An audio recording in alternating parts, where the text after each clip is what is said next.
Graça e paz a todos que estão chegando nessa live. Hoje nós vamos, mais uma vez, desfuturar o sistema religioso, bem? Nós vamos trazer aqui algumas partes da escatologia já consumada, né? Porque nós defendemos a escatologia já consumada. Então nós vamos falar sobre alguns pontos aqui. E o ponto que eu quero trazer hoje, especificamente, é o título Nação contra nação, reino contra reino. Mas isso seria no século em que vivemos ou no futuro? Ou o texto aqui se refere à era dos discípulos, à era do Messias? Então nós vamos falar sobre isso, mostrar alguns pontos históricos, né? Algumas pesquisas que eu fiz aqui dentro da história, especificamente falando Flávio Josefo, né? E de outros pontos também históricos, para dizer que não há como futurar Mateus capítulo 24. Eu quero começar lendo aqui da onde eu tirei o título, né? Mateus capítulo 24, verso 7. Olha só o que diz as Escrituras. Porquanto se levantará nação contra nação e reino contra reino, e haverá fomes e terremotos em vários lugares. O verso, né, de número 7, e haverá fomes e terremotos em vários lugares. Então, meus queridos, nós que já passamos pelo sistema doutrinário religioso, nós sempre assistimos nas escolas bíblicas dominicais que tudo isso aqui ainda vai acontecer, né? Vai se levantar nação contra nação, vai se levantar reino contra reino. Eu queria saber aonde é que estão os reinos que irão se levantar, né? Bem, reino contra reino, e haverá fomes e terremotos. Isso aqui eles esperam ainda acontecer. Mas as escrituras e também a história da época já menciona, já registrou esses fatos ocorridos, né? Então, por aí você já tira de letra que não tem como futurar Mateus capítulo 24, né? E Apocalipse também, que é uma extensão, né, de Mateus capítulo 24. Então, a palavra escatologia, né, para algumas pessoas que ainda não sabem o significado da palavra escatologia, e diga-se de passagem que tem pessoas, né, diga-se de passagem, evangélicas, né, que têm medo de estudar escatologia por causa das figuras que estão contidas aí em Apocalipse. Então eles temem aquelas figuras porque eles não têm o entendimento de que aquilo são linguagens figurativas, né? E então eles olham aquilo ali como se exatamente como está escrito vai acontecer em um futuro, né? Então, escatologia, meus queridos, é uma palavra de origem grega que significa estudo das últimas coisas. Então, o estudo das últimas coisas. O Senhor Jesus, no sermão escatológico, ele usou de muitas linguagens de figura. E ele mesmo trouxe a escatologia. A escatologia, ele, os discípulos, o apóstolo Paulo, João na ilha de Patmos. Então, a escatologia foi já mencionada ali naquele século, no primeiro século, né? Então, meus queridos, olha só. O sistema escatológico futurista, ele tem nutrido um exacerbado interesse pelo futuro, né? Porque é aí, meus queridos, que eles conseguem manipular a massa, né? Colocando os textos bíblicos tudo para o futuro. Então, essa é a grande manobra. Essa é a grande tática do sistema religioso. Pegar tudo da Bíblia como se ela fosse não escrita para os judeus daquela era, mas para nós que estamos no século XXI e aqueles que ainda vão nascer ainda.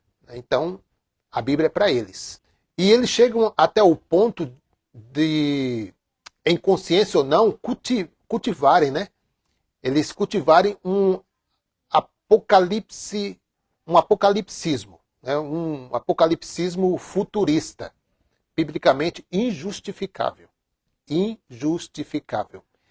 E com isso eles vão criando cenários apocalípticos, né, hollywoodianos, criando o apocalipse hollywoodianos. Aquelas imagens, né? Aqueles filmes de Hollywood deixados para trás.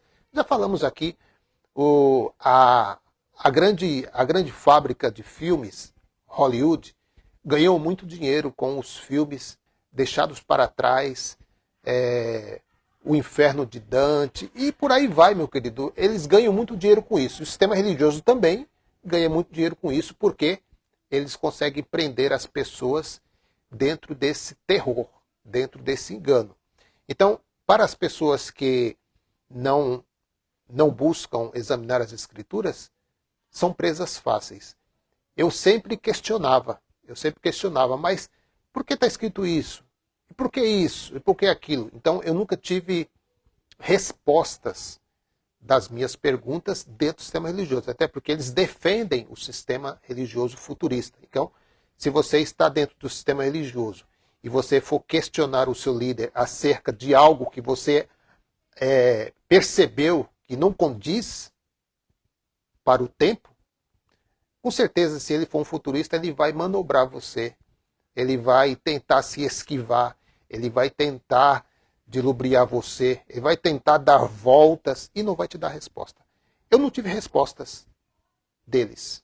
Precisei buscar fora e louvado seja Deus por isso, porque o Espírito me despertou desse sono religioso e obtive também outros contatos, outras formas de estudos, e aí nós estamos aqui compartilhando esses entendimentos. É claro que eu vou ler bastante aqui, porque são histórias, né? Então, o sistema religioso tem ganhado muito com isso, futurar tudo. E Hollywood também tem ganhado muito dinheiro com seus filmes, né? O sistema religioso ele é repleto de construções imaginárias. E foi, meus queridos, graças a esse ensino doutrinário religioso futurista que se tem conformado uma doutrina de especulações e tramas futuristas, né? Infindáveis. Não tem fim, meus queridos. Sempre eles estão trazendo algo para colocar terror. Sempre eles estão usando, temos aí recentemente aí esse mal que aconteceu aí lá no Brasil, né? Não quero nem mencionar aqui porque é muito triste isso. Então, pessoas intituladas de profetas usaram aquela situação, né, da enchente, né, para dizer que é o fim dos tempos, que Jesus está voltando. Meu querido, quantas e quantas vezes já ouvimos falar de coisa semelhante a essa? No nosso tempo, hein? No nosso tempo. Diga-se de passagem que eu tenho 54 anos, né? Imagine quem já viveu a Primeira Guerra Mundial, Segunda Guerra Mundial. Então, né, vivenciaram muitas coisas até piores do que as que nós estamos presenciando aqui, porque graças a Deus temos aí a tecnologia, temos a ciência, né, temos a medicina aí para nos dar um suporte que eles não tinham naquela época, o suporte, né? Será que esse futuro descrito por esse sistema escatológico futurista, será que esse ensino futurista religioso, ele está em harmonia com a Bíblia? Né, com o que a Bíblia afirma sobre o futuro? Será, meu querido? A pergunta que eu faço, e se é futuro para quem? Para nós ou para o uso da primeira era? Então, meus queridos, olha só, é uma coisa interessante. Lá no começo de Mateus 24, começa assim, ó. Quando Jesus ia saindo do templo, aproximaram-se dele os discípulos, né? Para você ver, meu querido, que a Bíblia, ela foi escrita para os judeus. Nós temos acesso à Bíblia, mas ela não foi escrita para nós, né? Ficou para nós como história, para sabermos o que aconteceu, para sabermos que tudo já se deu, para saber que o sacrifício de Jesus aconteceu, para saber acerca das coisas judaicas, né, dos ensinos judaicos. Então, a Bíblia para nós ficou como um livro histórico, não mais profético, né? E o sistema religioso ele não abre mão disso. Ele diz que a Bíblia é para nós, integralmente para nós, totalmente. Né? E que coisas ainda na Bíblia vai acontecer. Mas será isso mesmo? Questionamentos como este que nós não abrimos mão. Né? Então, olha só. E quando Jesus ia saindo do templo, aproximaram-se deles os seus discípulos para lhe mostrarem a estrutura do templo. Eles ficaram admirados, né? Religiosos, pessoas religiosas gostam de templos.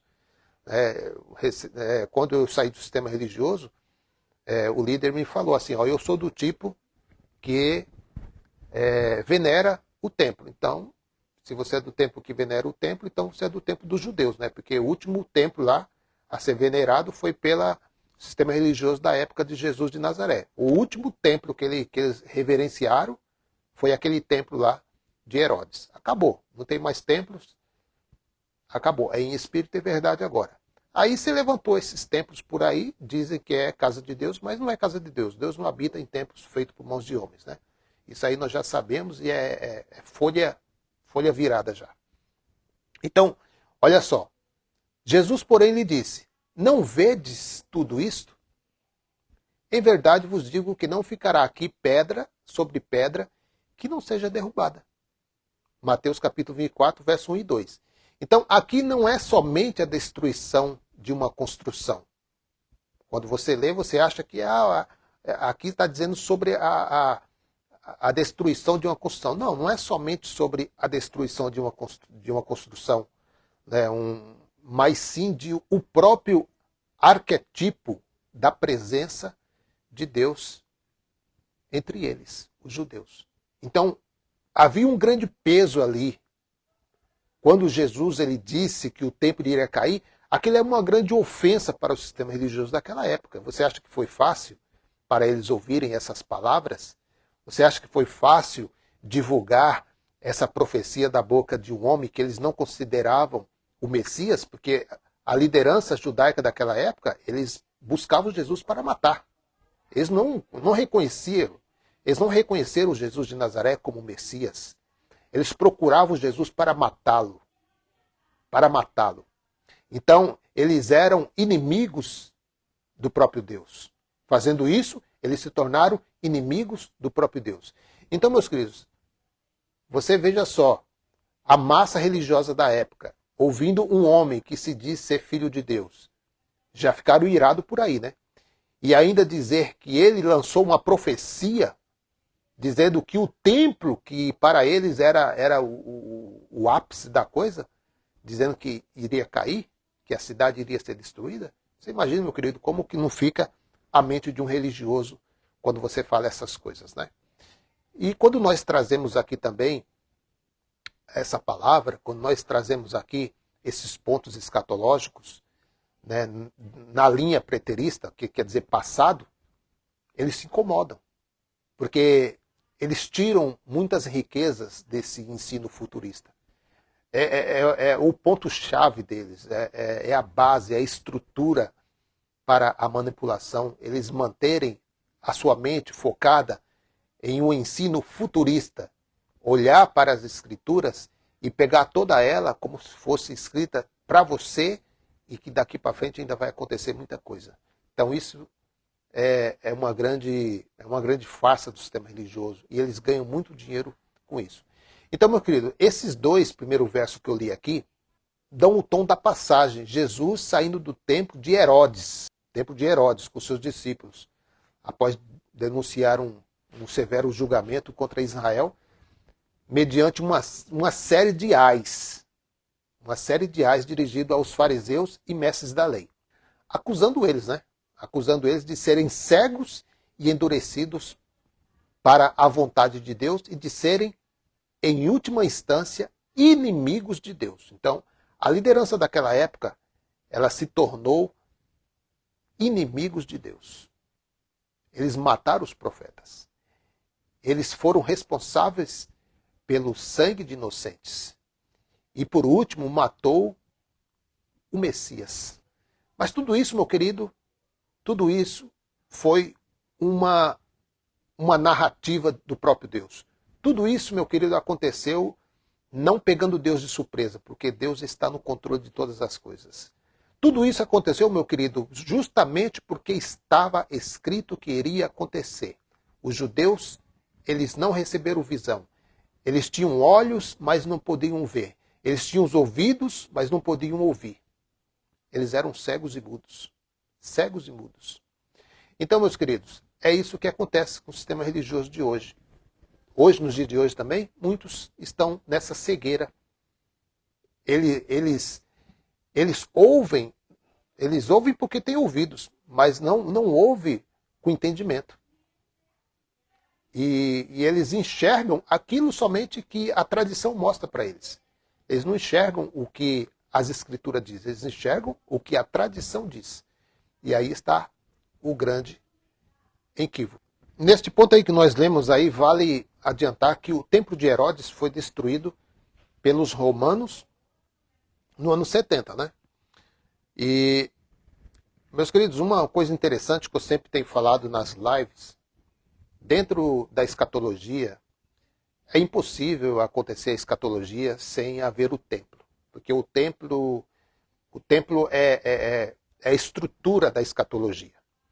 Então, meus queridos, pessoas dizer assim, Jesus está voltando nos dias de hoje, é uma grande ignorância. A pessoa dizer que Jesus está voltando no dia de hoje sem haver o templo.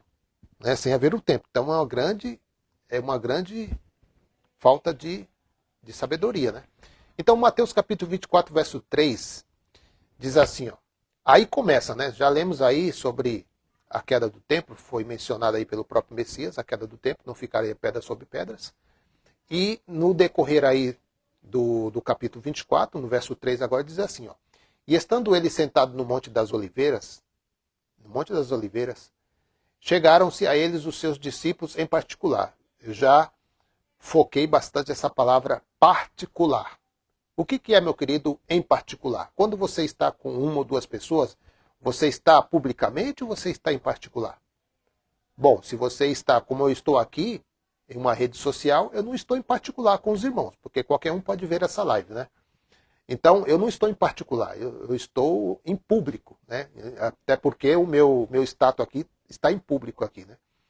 Então, todos podem ver. Todos podem ouvir o que eu estou falando, mas nesse caso aqui, de Mateus capítulo 24, verso 3, os discípulos, eles vieram até Jesus em particular. Então, daqui para frente, é uma conversa fechada. Sim ou não? Verdade? Então, quando você usa a expressão você, então você se refere aos discípulos, que estão conversando com Jesus aqui em uma conversa fechada, né? Então, eles vieram até Jesus dizendo, declara-nos, olha só a palavra, declara-nos. Jesus, declara para nós, os seus discípulos. Vou ler assim, porque tem pessoas que não conseguem, né, captar. Né? Então, os discípulos vieram até Jesus e falaram assim, Senhor, fale para nós, declare para nós aqui, os seus discípulos. Né? Quando serão essas coisas? A queda do templo, né? E que sinal haverá da sua vinda e do fim do mundo? Então, todas essas perguntas, eles perguntaram para Jesus no versículo 3. Aí, a partir do versículo 3, o Senhor já começa a falar dos sinais. Né? Verso 4, respondeu-lhe Jesus, acautelai-vos. Essa palavra acautelai-vos aqui é para quem? Para quem está na conversa em particular. Certo? Que ninguém vos engane, os discípulos. Porque muitos virão em meu nome, dizendo, eu sou o Cristo. A muitos enganarão. Mateus capítulo 24, verso 11. Igualmente, hão de seguir muitos falsos profetas e enganarão a muitos. Olha aí, Mateus capítulo 24, verso 23. Se, pois, alguém vos disser, eis aqui o Cristo, ou ei-lo ali, não acrediteis. Ó, meu querido, se Jesus está orientando os discípulos, se por acaso aparecer alguma pessoa dizendo que é Cristo, é porque os anticristos iriam aparecer naquela geração. Certo? Não tem base, não tem lógica o Messias, que é o próprio Deus encarnado, orientar os discípulos que iriam aparecer para eles falsos cristos. Olha aqui, ó. Se, pois, alguém vos disser, eis aqui o Cristo, ou ei-lo ali, não acrediteis, porque hão de surgir falsos cristos e falsos profetas. E farão grandes sinais e prodígios, de modo que, se possível fora, enganariam até os escolhidos. Olha só, meus queridos, um dos sinais apontados por Jesus, como resposta às perguntas dos discípulos, né, é o de que, quando aquelas coisas fossem acontecer, muitos falsos cristos e falsos profetas surgiriam e enganariam a muitos dentro do sistema doutrinário religioso. Sempre aprendemos a lermos essas coisas sob uma ótica futurista. Sim ou não? Claro, meu querido, todos nós éramos futuristas. Abriu as escrituras e falou assim, olha, bem que está escrito, né? Vai acontecer. Isso é porque Jesus está voltando. Não é isso que nós aprendemos? É isso, meu querido. Ensino futurista. É uma grande enrascada, meu querido. Nós sempre aprendemos dentro da ótica futurista e esperávamos esses falsos cristos em nosso tempo. Olha só o que diz em Atos dos Apóstolos, capítulo 5, verso 36. É escrituras, tá? Nós estamos lendo escrituras aqui. Abra aí na sua casa aí, Atos dos Apóstolos, capítulo número 5, verso 36 e o 37. Olha aí. Há algum tempo apareceu Teudas, reivindicando ser alguém. Esse ser alguém aqui que ele queria ser parecido com Cristo, né? E cerca de 400 homens se juntaram a ele.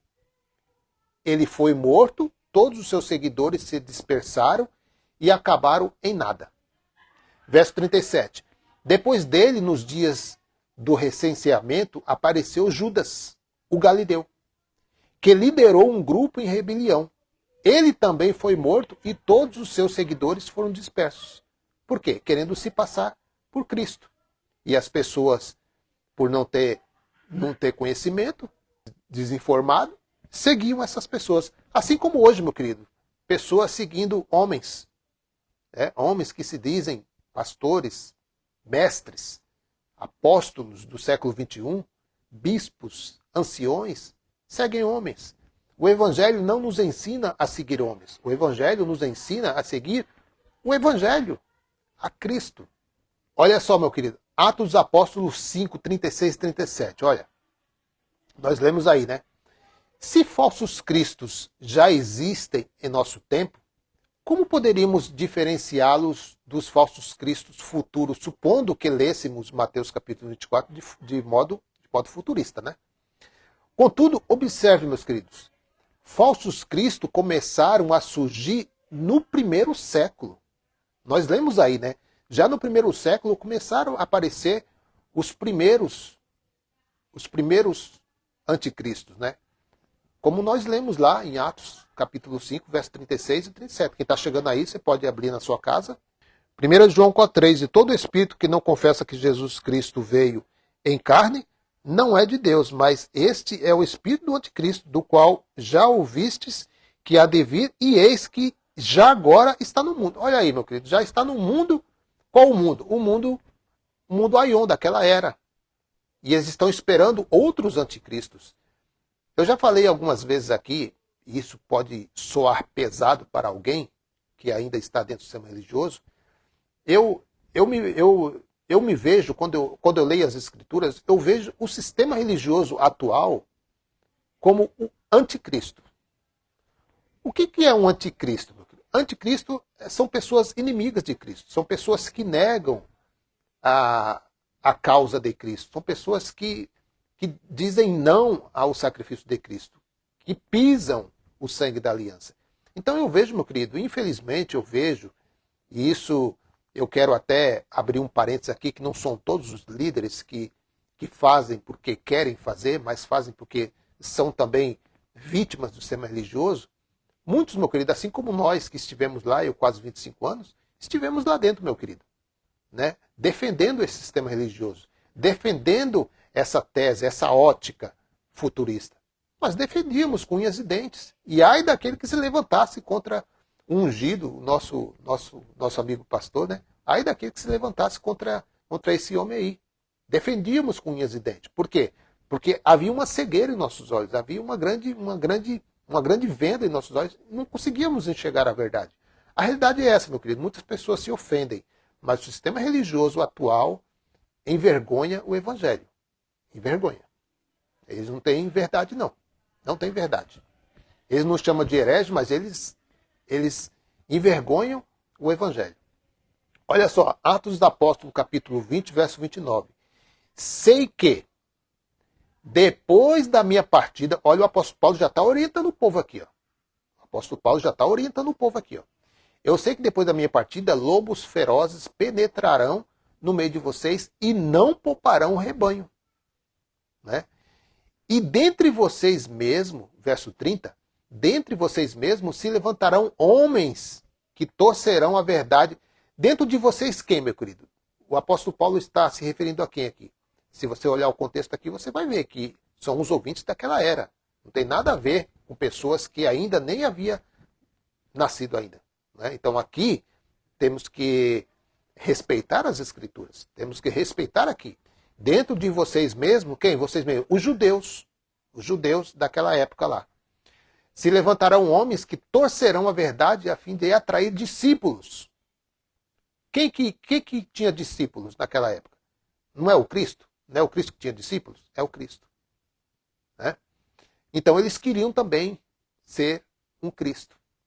Anticristo. O espírito do anticristo, né? Como o irmão mencionou aqui. Ou seja, todos que vão contra a doutrina de Cristo eram e são, nos dias de hoje também, e são anticristo. Se não tem evangelho, meu querido, se eles estão pregando outra coisa fora do evangelho, é anátema. É anátema, é maldição. João 1,19. Esse foi o testemunho de João quando os judeus de Jerusalém enviaram sacerdotes e levitas para lhe perguntarem quem ele era. Isso aqui se tratando de João Batista, né? No livro de João. Ele confessou e não negou. Declarou abertamente. Veja só, meu querido. Veja o comportamento de uma pessoa que não busca títulos. Porque João Batista não batia no peito. Eu sou profeta. Não. Olha só que perguntaram para ele. Ele poderia dizer. Não, eu sou. Eu sou o profeta, eu sou o Cristo, não sei o quê. Eu sou João, eu sou Elias. Olha só. Esse foi o testemunho de João. Que não é o testemunho dos líderes de hoje. Não é. Porque se você chamar um líder religioso hoje pelo nome, sem usar o título pastor, é capaz de você entrar no banco da DICE, a disciplina. Você tem que falar pastor Zezinho, não pode falar só Zezinho, tem que falar pastor Zezinho. Né? Então, esse foi o testemunho de João, que não é o testemunho dos líderes hoje. Né? Quando os judeus de Jerusalém enviaram sacerdotes e levitas para lhe perguntarem quem ele era, verso 20, ele confessou e não negou, declarou abertamente, não sou o Cristo, eu não sou o Cristo. Verso 23, João respondeu com as palavras do profeta Isaías, eu sou a voz do que clama no deserto, façam um caminho reto para o Senhor. A preocupação de João Batista era anunciar ou mostrar ali o caminho reto para o Senhor. Os líderes religiosos da época, eles foram totalmente contra o Messias, ao ponto de soltar um criminoso soltar um criminoso e prender o Messias. Ou seja, para eles teve mais valor Barrabás do que Cristo. É claro que eles foram anticristo. Eles perseguiam a igreja. Todos aqueles que perseguem a Cristo, todos aqueles que perseguem a igreja de Cristo, são anticristos. Na época já era. E hoje, então, meu querido, né, diga-se de passagem, né? Então, seguindo aí, meus queridos. Mateus capítulo 24, verso 6. Vocês ouvirão falar de guerras e rumores de guerra, mas não tenham medo. Vocês, quem ouviriam? Quem aqui, meu querido, no texto aqui? Lembrando, nós lemos lá no comecinho, lá no versículo de número 3, se não me engano, 4, né? Que eles chamaram Jesus em uma conversa particular, né? Jesus está conversando aqui com os discípulos. Fala assim, vocês ouvirão. Quem que viria ouvir? Nós, do século 21, ou os discípulos? Discípulos.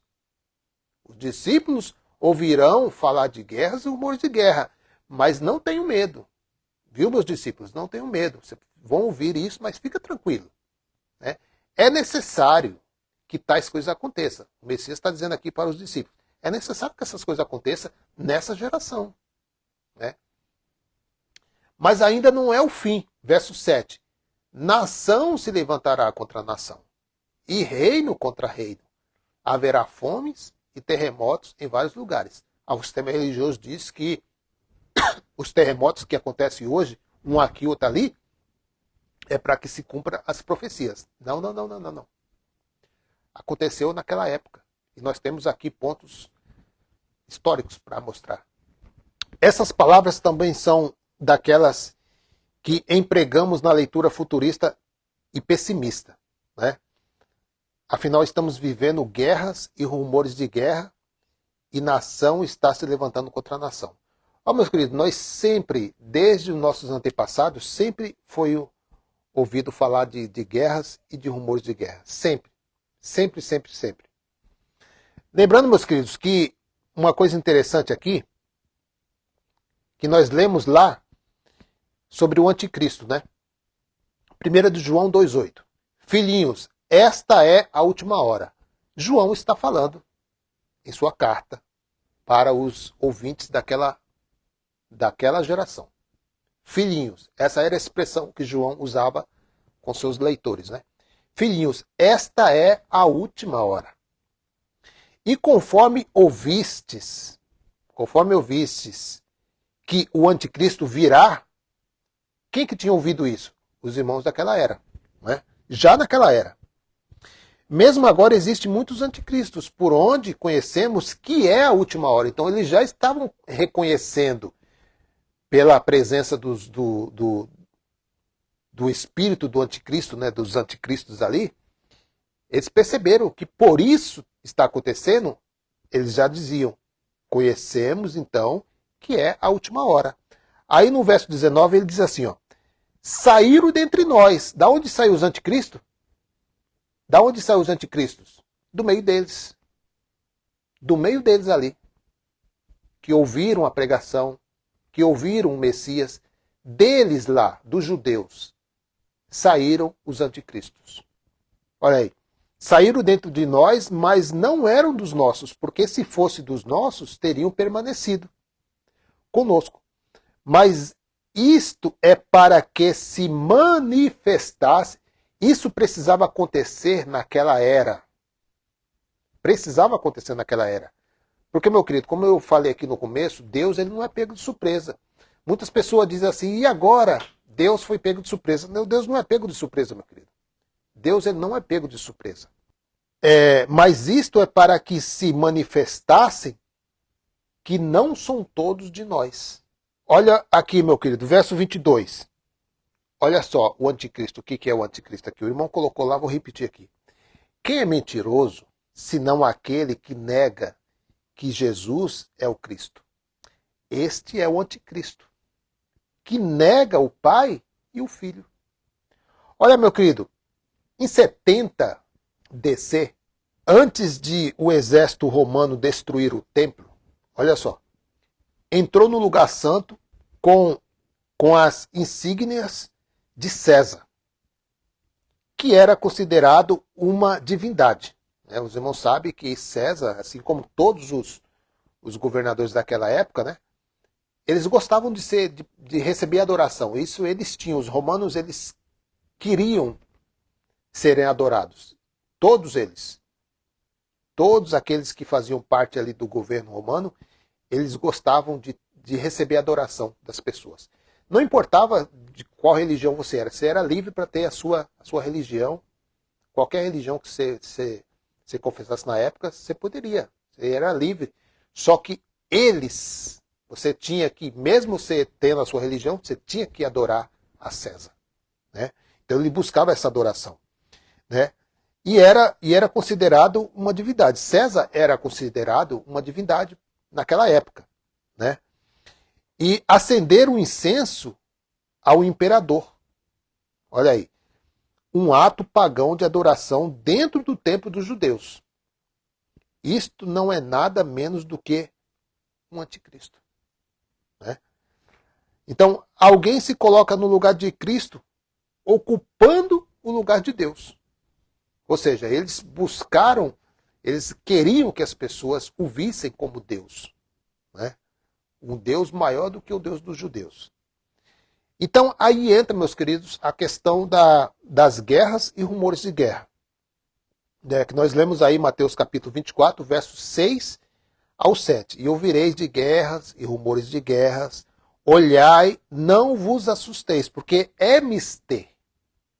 que isso tudo aconteça, mas ainda não é o fim, porque se levantará nação contra nação. Então, quando se levantar nação contra nação e reino contra reino, aí o negócio vai começar a ficar mais feio, né? Então, essas palavras também são daquelas que empregamos na leitura futurista e pessimista, né? Afinal, estamos vivendo guerras e rumores de guerras, e nação está se levantando contra a nação. É isso que eles dizem. Tá vendo a guerra lá em Israel? Tá vendo a guerra lá na Rússia? Então, eles querem associar essas coisas de hoje com as profecias do Messias. Contudo, nenhuma guerra ou rumor de guerra atual traz o peso desta predição. Por quê? Olha só. Se a discernirmos com um cumprimento passado no primeiro século, isto porque nós vivemos em guerras e rumores de guerra há muitos anos. Na verdade, há milhares de anos. Sempre, desde a igreja primitiva até os tempos de hoje, nunca terminou as guerras. E diga-se de passagem, o povo de Israel é um povo que gosta de guerra, né? Por qualquer coisa eles fazem guerra. Sempre foi assim, desde os tempos antigos até os tempos de hoje, né? E eles querem porque querem ter o espaço deles lá para construir o templo. Não sei por que eles querem construir o templo, sendo que o templo agora não é mais físico, é espiritual, né?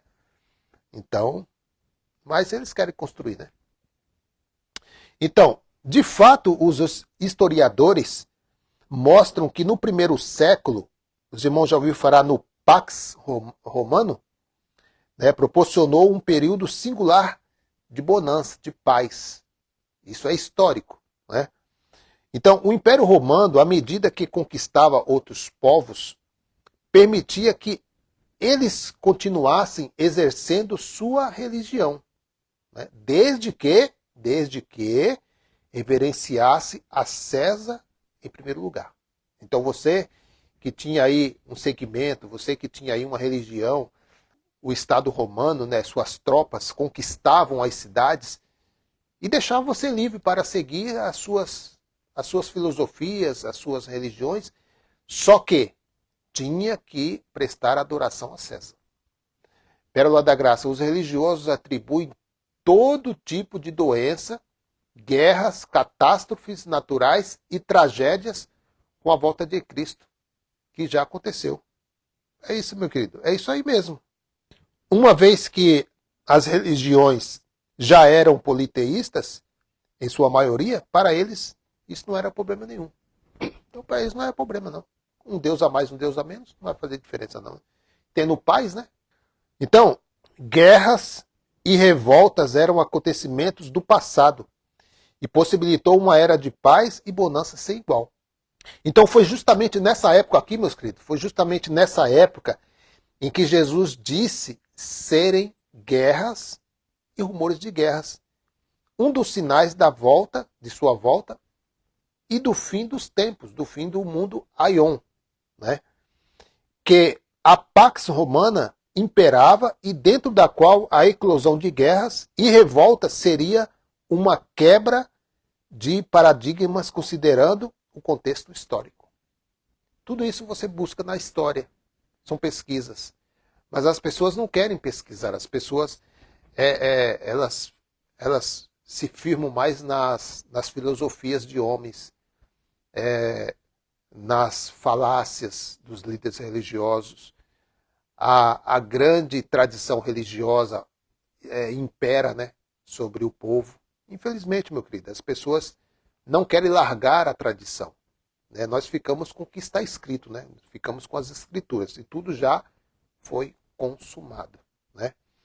Se a predição de Jesus, olha esse ponto aqui, se a predição de Jesus não se referia a um evento próximo, olha aí, se a predição de Jesus não se referia a um evento próximo, mas ao futuro distante, então, novamente, não poderíamos ter sinal algum a respeito daquelas coisas. Afinal, vivenciamos guerras e rumores de guerra há mais de 2000 anos, sim ou não? né? Quando eu digo de passagem nós, é porque nós temos a história, né, para contar os fatos ocorridos. Primeira Guerra, Segunda Guerra, e por aí vai, guerras em todos os países aí, né? Houve guerras, várias guerras travadas até mesmo em Israel, que está na história. Sem contar, meu querido, as guerras na era de Cristo, né? Ainda isso, né? Então, isso significa que Cristo está para voltar? Se nós ouvimos guerras aí, agora da Rússia, a guerra aí do Hamas, Jesus está voltando por causa disso? Não, não está, meu querido. Por quê? Porque a sua volta era eminente dentro do escrito. Dentro dos escritos que nós lemos aí, Mateus capítulo 24, a sua vinda era eminente. Não é 2000 anos, não fecha a eminência para 2000 anos, né? Portanto, as guerras e rumores de guerra às quais Jesus se referiu estavam a um futuro próximo, bem próximo, né, da época da predição, e considerando o contexto da Pax Romana, isso faz todo sentido de que as palavras soadas pelo próprio Messias aos seus discípulos, a colocação verbal que Jesus coloca ali, quando ele diz, vocês ouvirão falar de guerras e rumores de guerra, isso não pode, meu querido, você ignorar essas palavras de Jesus aos seus discípulos e tirar de lado e aplicar um ensino futurista dizendo, não, Jesus não falou isso aos discípulos, Jesus falou isso para pessoas que vão nascer ainda, né? Tem lógica isso, meu querido? Que papel, né? Que papel que Jesus de Nazaré está fazendo aqui, né? Enganando os discípulos.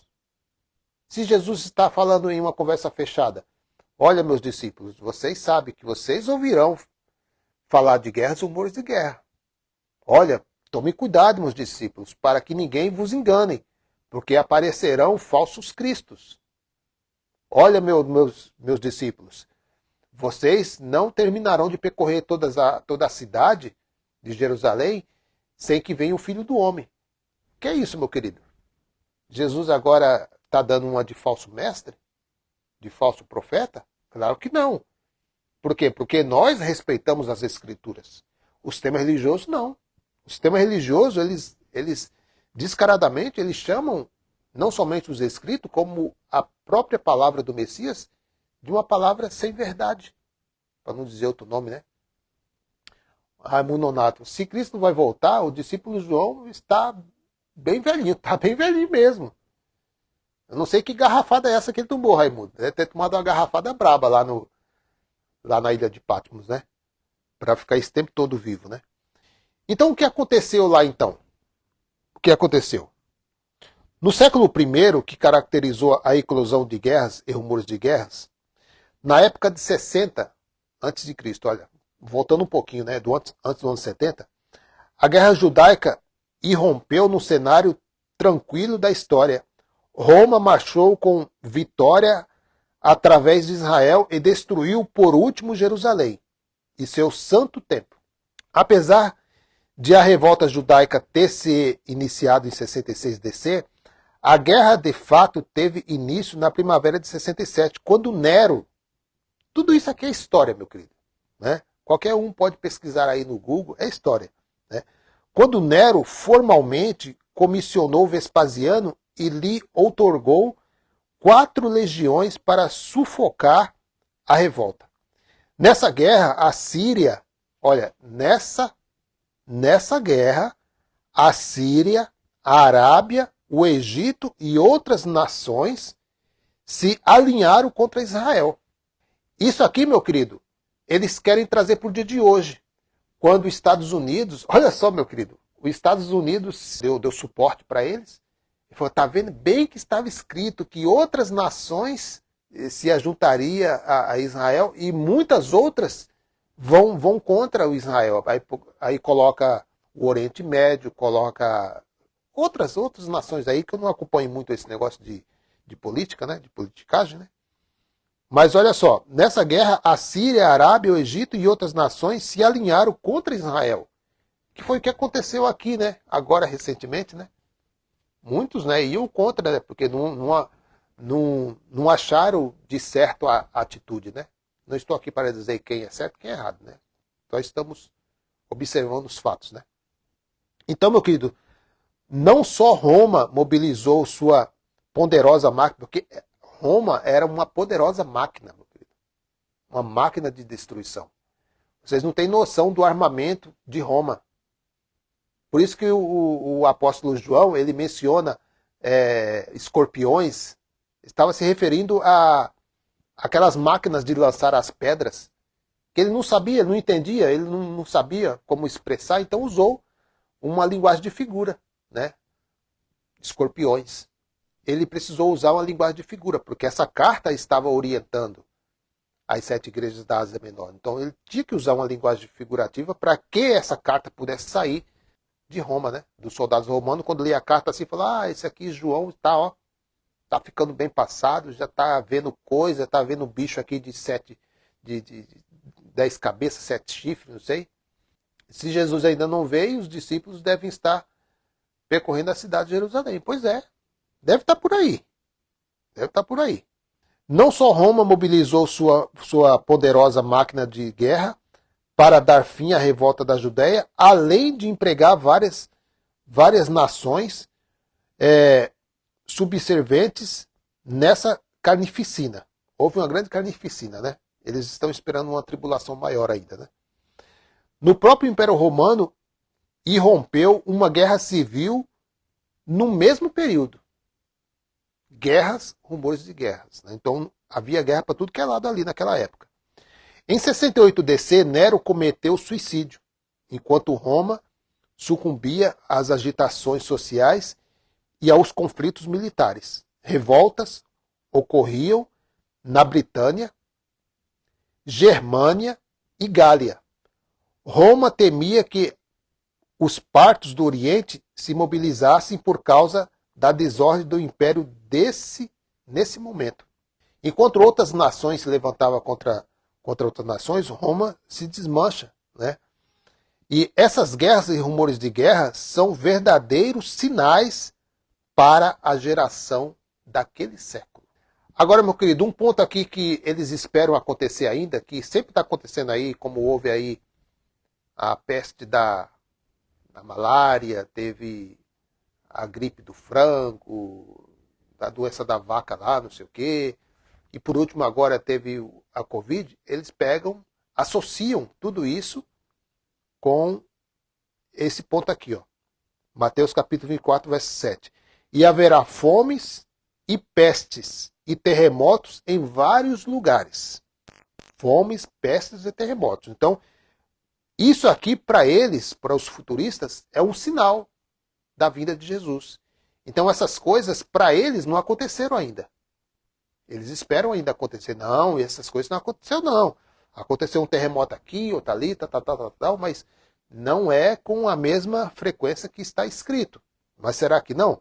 Só, meu querido, que não são poucos os registros históricos de fomes, pestes e terremotos no período do primeiro século, né?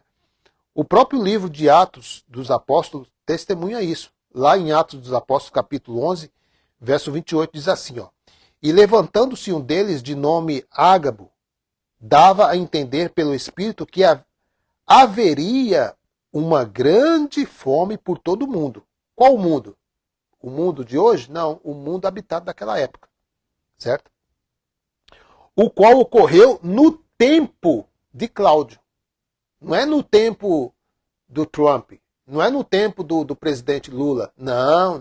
É no tempo de Cláudio. Verso 29. E os discípulos resolveram mandar cada um conforme suas posses socorro aos irmãos que habitavam na Judéia. Então aqui, meu querido, o texto está falando de Jerusalém, está falando de Israel, está falando daquela era. Elaine Conejeiro, graça e paz, minha irmã, obrigado aí pela presença. Então, meus queridos, embora nenhum testemunho seja tão vívido quanto o de Flávio Josefo, um judeu historiador da época, ele relata jamais se poderia ver miséria tão deplorável.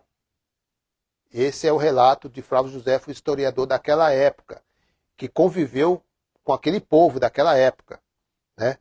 Somente aqueles que tinham poder nas mãos não a experimentaram. Todos os demais lamentavam inutilmente sua desgraça, e como a fome não se disfarça, as mulheres arrancavam o pão da mão de seus maridos, as crianças das mãos dos seus pais, e o que supera toda a credulidade, as mães das mãos dos seus filhos. Olha o que acontecia naquela época lá. Eles espancavam os velhos, que não os queriam entregar um pedaço de pão, uma migalha de pão. Agarravam pela garganta as mulheres que escondiam o que tinham nas mãos e sem ter nem mesmo compaixão das crianças, que ainda mamavam, atiravam-nas no chão depois de terem sido arrancadas do peito das suas mães. Essa era a situação daquela geração. E o sistema religioso futurista de hoje estão esperando coisa pior do que isso acontecer. Eles não têm noção. E não termina não, hein? Os que corriam para tirar o pão dos outros iravam-se com os que corriam mais do que eles, como se os tivessem injuriado gravemente, e não haviam tormentos que não se inventassem para encontrar um meio de viver. Ricardo Rodrigues, as mães comiam seus próprios filhos, exatamente.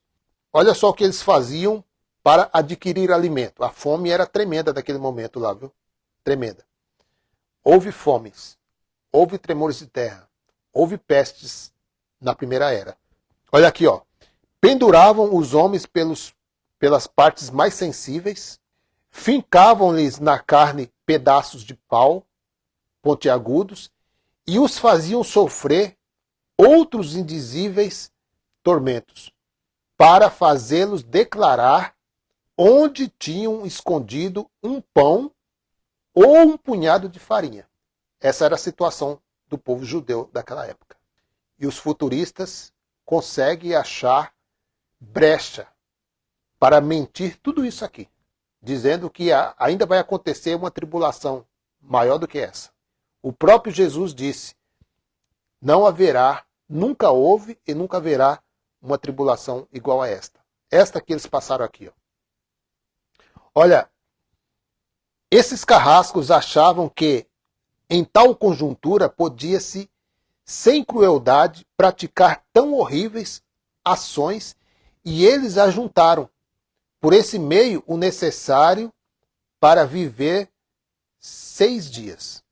Tiravam dos pobres as ervas que de noite eles iam colher fora da cidade, com perigo de vida, porque eles conseguiam uma brecha aí para sair das cidades sem que os soldados percebessem que eles estavam fora, para colher ervas, para que com isso eles pudessem, de uma forma, aliviar aquela fome, né, que eles estavam passando. Nem escutavam os rogos que lhes faziam em nome de Deus para lhes deixar uma pequena porção, e julgavam fazer-lhes grande favor, não os matando depois de os ter roubado. Então, meus queridos, isso aqui parece ou não parece uma grande tribulação? Será que não parece uma grande tribulação isso? A religião não ensina o evangelho de forma correta e nem no tempo exato e preciso. Exatamente isso. Exatamente, irmão Wilson. Olha aí.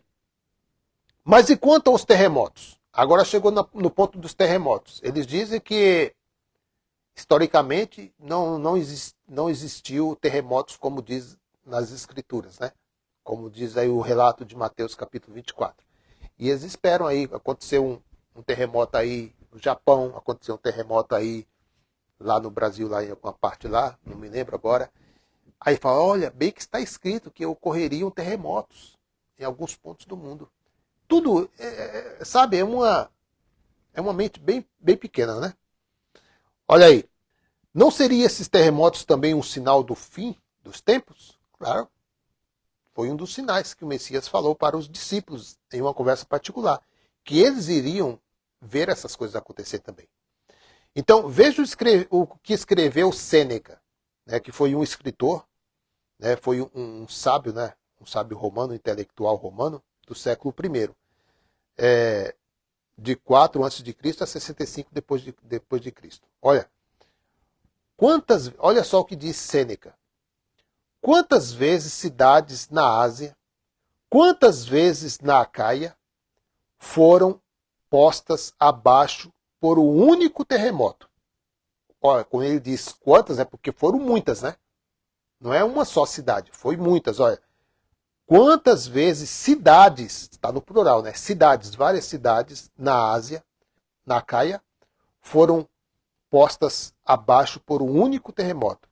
Quantas cidades na Síria, quantas na Macedônia foram tragadas? Quantas vezes esse tipo de devastação deixou Chipre em ruínas? Quantas vezes Pafos sofreu colapso? Não raro, chegam-nos notícias da destruição completa de cidades inteiras. História. Para quem não conhece, Sêneca é um grande sábio aí, tem uma história bem bacana acerca desse sábio, né? Ele traz bons ensinamentos também, né? E ele presenciou isso aqui. Então, no primeiro século, a atividade sísmica foi intensa e certamente corroborou o discurso de Jesus em Mateus capítulo 24. Vou correr aqui. Uma coisa bem interessante aqui, ó. Mas todas essas coisas são um princípio. Então vos hão de entregar para serdes atormentados. Quem iriam ser atormentados, meu querido, aqui nessa conversa em particular? Os discípulos de Jesus. E matar-vos-ão e sereis odiados de todas as nações por causa do meu nome. Nesse tempo, muitos serão escandalizados e tirar-se-ão uns aos outros e trair-se-ão uns aos outros e uns aos outros se odiarão. Mateus capítulo 24, do verso 8 ao 10 ainda. Né? Então aqui está percorrendo aqui. Então, prosseguindo em sua exposição, o Senhor alerta que haveria perseguição. Haveria perseguição quando? No século XXI? Não. Naquela geração. Denúncia, apostasia, que é um dos sinais também. Apostasias severas, hein? E diz mais, então os que estiverem na Judéia, fujam para os montes. E quem estiver sobre o telhado, não desça a tirar alguma coisa de sua casa. E quem estiver no campo, não volte atrás a buscar as suas vestes. Mateus capítulo 24, do verso 16 ao 18, ainda. Por que eu estou usando essa expressão ainda? Porque, meu querido, lá em Mateus capítulo 24, verso 34, aí você sabe por que eu estou usando a expressão ainda. Contudo, observe como esse trecho, outro sim lido sobre o ângulo futurista, encontramos cumprimentos exatamente no primeiro século. Né? Podemos ler lá Atos capítulo 4, verso 27, capítulo 16, verso 20, capítulo 17, verso 7, capítulo 18, verso 12, capítulo 21, verso 11, capítulo 24, verso 1 e 9 e capítulo 25, verso 1 e 2. Todas essas referências em Atos dos Apóstolos.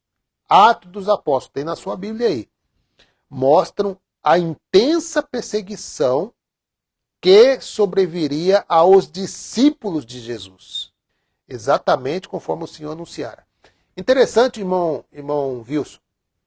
Há um tempo aí atrás, houve uma matança aí, não sei, pessoas boiando na água. Isso aí foi um caso que aconteceu lá não sei se foi Indonésia, mas foi uma embarcação, parece que teve pessoas que sofreram naufrágio.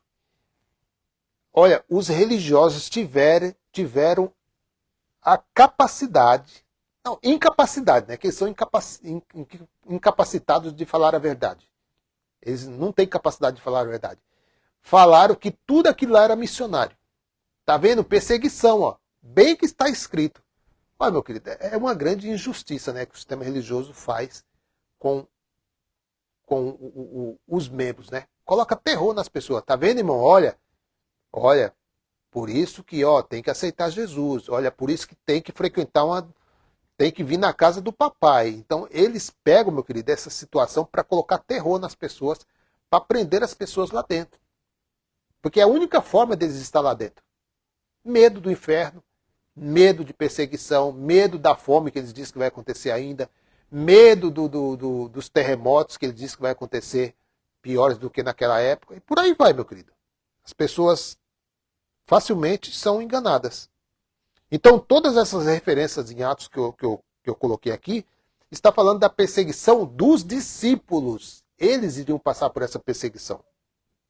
Então, lá no verso de Atos dos Apóstolos 8:1, é realmente ilustrativo. E fez-se naquele dia uma grande perseguição contra a igreja que estava em Jerusalém. Aonde? Jerusalém. Ah, não é no Brasil? Não é no Brasil. Ah, não é nos Estados Unidos? Não é nos Estados Unidos. Ah, é na África? Não é na África. Ah, foi lá na Itália? Não é na Itália. Ah, então foi lá em Portugal? Foi em Jerusalém. Perseguição contra a igreja que estava em Jerusalém. E todos foram dispersos pelas terras da Judéia e de Samaria. Irmão Wilson, exatamente, irmão Orlando. A religião pauta as suas mensagens em cima do medo e do terror para manipular o povo. É isso mesmo. Essa é a ferramenta do sistema religioso. Terror. Sempre foi. Terror, medo. Né? Na época que teve a Santa Inquisição, mataram mulheres dizendo que eram bruxas. Não é porque eram bruxas. É porque elas foram contra os ensinos do papado. O sistema religioso sempre tentou usar do terror, do medo, para as pessoas que iam contra os seus ensinos, para eles eram hereges, tinham que morrer. E o que eles usaram? São bruxos, são hereges. Então eles tinham o poder na época, né? Então eles faziam essas atrocidades aí. E até hoje o Papa pede perdão, né? Por causa disso aí. Então, existe aqui, meus queridos, alguma semelhança aqui, ó, para com o verso 16 e 18, transcrito logo acima, lá em Mateus capítulo 24, né, que nós lemos. Certamente, uma leitura contextual da palavra de Deus favorece uma interpretação passada. Não é futuro, é passado. Não é futuro, é passado. Mateus capítulo 24 e da grande tribulação, que já aconteceu e estava acontecendo naquela época. Inclusive João, se eu não me engano é João que fala na ilha de Patmos, eu, seu irmão João, com vocês na tribulação, companheiro de vocês na tribulação. Ué, houve várias tribulações? Porque haverá então grande tribulação, né? Em outras traduções diz grande aflição, como nunca houve, desde o princípio do mundo até agora. Nem tampouco há de haver. Mateus capítulo 24, verso 21. Esse verso costuma ser a vértice da interpretação futurista na escatologia. Ele fala da grande tribulação. Grande tribulação. Aqueles que preferem uma perspectiva futurista, pessimista da escatologia bíblica, olham para este verso perplexos, imaginando que uma vez que não experimentaram ainda o pior cenário moral, é claro, né? Eles não estiveram lá, né?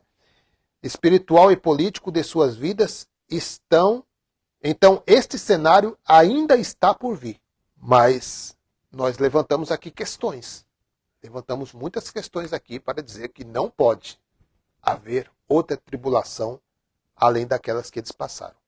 Embora possa a verdade que para certas pessoas ou grupo de pessoas ainda há um futuro pior a ser aguardado, isso certamente não é verdadeira a partir de um prisma mais amplo que englobe toda a humanidade e todo o tempo. Olha só, em primeiro lugar, pensemos no episódio do dilúvio, dilúvio bíblico.